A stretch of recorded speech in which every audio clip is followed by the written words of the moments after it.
Good morning everybody and welcome back to the channel. Today I thought I'd film the positives and negatives of grooming. I think so many people are joining the grooming industry, which is super exciting, but there's just not that much information about it out there unless you're already a groomer. It's so hard to know whether you're going to be entering an industry that you like. So today I'm going to go through the pros and cons of being a groomer. This is something that I really wish I got to watch before I started grooming myself. So hopefully it's helpful for any of those that are looking to go into the grooming industry. Obviously, a lot of these are just my opinions, and some of them are from other people on Instagram because I did put a Q&A up. I'm going to do 6 of each so you can decide from those. Right, I'm going to start with my positives. So obviously you get to work with dogs every single day, which is so lovely. I think the dogs are like therapy. They're literally the best thing ever. They can brighten your mood. They're so kind, they're so loving, and who doesn't want to work with cute little pups all day?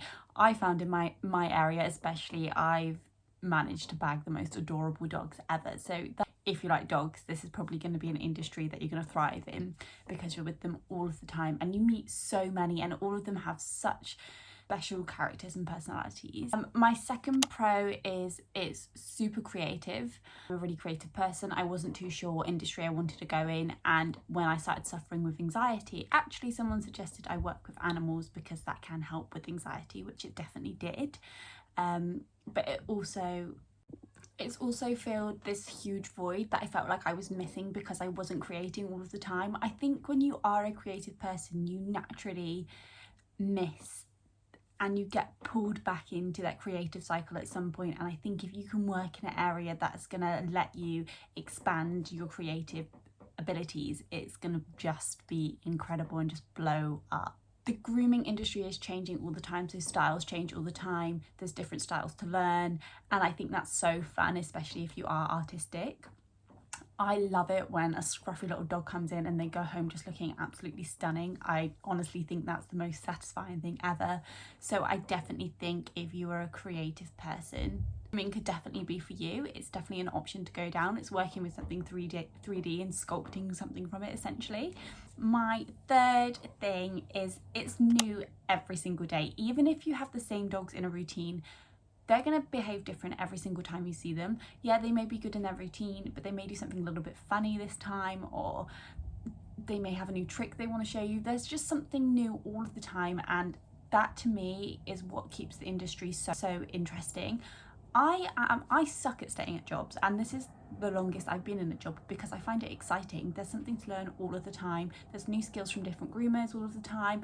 There's new groomers, there's old groomers, and I think the older you get with grooming, the better you get and the more knowledgeable you can be, which I personally absolutely love because I just know I'm going to progress further and further the longer I do this, which to me is something really important because I do get really bored in jobs if they're not ticking all of the boxes.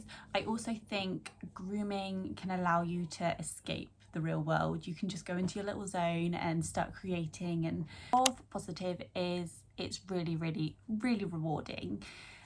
Obviously you're transforming something that may come in looking like a right old scruff to something really beautiful, but also you get to work with dogs that may be a bit nervous or puppies that have never experienced grooming before, and you can just transform their whole grooming experience to something really positive. And that is so touching and so rewarding, and you build such a lovely bond with that dog, and you also build a great bond with their owners. And I love that side of it, especially if you end up working for yourself. I think you build such a good relationship with clients. It makes a job 10 times better. I've personally found working for myself way more rewarding than when I worked in a salon. My fifth positive is never going to run out of business. Everyone's buying dogs, everyone's getting dogs all of the time. You're always in demand, and I think that was something that really stuck for me. I wanted the job that I could work around my future if I ever had a family, or if I wanted to take time off, that I could, but also I have something that I can always come back to. So if there was ever a time where I wanted to change industries and go down a different path, I always had something that I was good at and I could fall back on. So that was really big for me, and that still is really big for me, and I'm really glad that I took the course and I become a groomer. Following on from that, it's also just a really good business. Grooming is expensive. The products that we use have to be high quality. The equipment we use is really, really expensive. So it is a service that is expensive, and you can make a living out of it if you want to. On the same sense, I think people don't understand how hard grooming is and how much of a skill you actually need to be a groomer. I think people don't realise. I think a lot of us actually get quite underpaid when you are a groomer, because I think the majority of the general public don't understand what actually goes into being a dog groomer. Okay, I'm going to move on to the negatives of dog grooming. So my first one, I think this affects all of us. It's really emotionally draining. A lot of groomers suffer with burnout. This is something that I really wanted to avoid when I started grooming, so I make sure my schedule's really tailored to my body and my emotional needs. When I was in the salon, it definitely wasn't, and I was exhausted all of the time, and I did find it a lot harder to be as calm as I am now with the dogs. But it is emotionally draining. You have to be on all of the time. You have to be constantly watching what you're doing, careful what you're doing, careful what the dog's doing, because one wrong move and you could cut the dog, and it could be a vet trip. So you have to be on all of the time.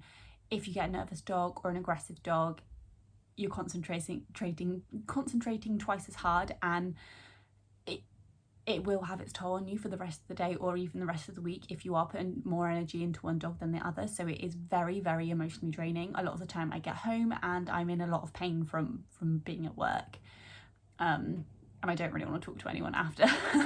So it's very, very intense, and I think if you can't control your own emotions, it will be quite a hard industry to be in, because the dogs will reflect back to you how you're feeling. And you have to have a ton of patience to be a groomer. Well, a good groomer in my eyes anyway, because the dogs are unpredictable and they will test you. They will really, really test you. There is obviously health risks that come with dog grooming. Top one being groomer's lung, where there's just hair and skin particles in the air all of the time. You're obviously inhaling this. So you can get groomer's lung, which eventually does make it a lot harder to breathe and clogs up areas in your lungs, which is absolutely terrifying. So I always wear a mask when I groom, just because this actually freaks me out. Another one is a lot of groomers suffer from carpal tunnel from obviously using scissors all the time and clippers, and maybe not doing wrist work. I personally do a lot of yoga, so I know that my wrists are warmed up all of the time, but it does happen to the best of us, because you're doing the same movements again and again each day. A lot of groomers get shoulder pain. A lot of groomers get back pain. I get a lot of feet pain. It's just standing up all of the time. You're lifting. You honestly get into the most bizarre positions when you're grooming, because you have to work around the dog, and they don't always want to play ball. So yeah, there is quite a lot of health risks that do come with grooming, and I think you do have to do your research before you do go into the industry. Oh, actually, when I was at Groomfest, my friend was actually telling me one groomer had her tear ducts blocked with dog hairs because there's so much hair in the air and they were getting trapped in her eyes. And honestly, I actually had a scratch at the back of my eye from hairs being in my eyes, and that's something that I actually find quite difficult to combat, because goggles get covered in dirt and then it's hard to see out of. And if I try to wear my glasses, that kind of prevents a lot of hair getting in my eyes, but I do tend to have hair in my eyes absolutely constantly, which is horrible. It feels like bits of grit in your eye all day long. So that's something you've got to get used to. And hair splinters. I think I've actually got one now. Yeah, I've got one in my heel and one in my finger. I don't think you can see the one in my finger. So yeah, you will get hair splinters all of the time. It's that you don't really want to get hair splinters as well. My fourth one is aggressive dogs. It's quite rare that you're going to get continuous aggressive dogs unless you choose to work with aggressive dogs and obviously help them succeed. But working with aggressive dogs is scary. I personally work one-on-one with dogs, so if I am one-on-one with an aggressive dog, that can be absolutely terrifying, because I don't have anyone else to help me in that sort of situation. Obviously, a health check and behaviour check is normally done before I do start grooming, just to make sure this isn't going to be the case when I am grooming alone in the salon. Ways about dealing with aggressive dogs, but sometimes owners don't want to deal with it in the way that you may want to deal with it. Don't really like causing a lot of resistance to the dog. I like to teach them ways to learn to feel safe, which can take a really, really long time. So not everyone likes that way of training, but that's how I personally train. But yeah, aggressive dogs can be scary. We do get bitten, we do get scratched, and it can be really terrifying sometimes, especially if the dog's unpredictable. Another one is matted pets. This is something that's quite hard to deal with. Firstly, because if a dog's severely matted, it is neglect to the animal's coat, but it's very hard to tell that to a customer. A lot of the time customers don't understand when their dog is matted, and they may bring it to you not expecting you to say it's matted and it's going to have to be clipped off short. Clipping a dog off short normally causes quite a lot of stress to the owner, because that might not be the look they're going for. It's stressful for us, especially if you're a creative, because you're sending the dog home looking like a skinned sheep.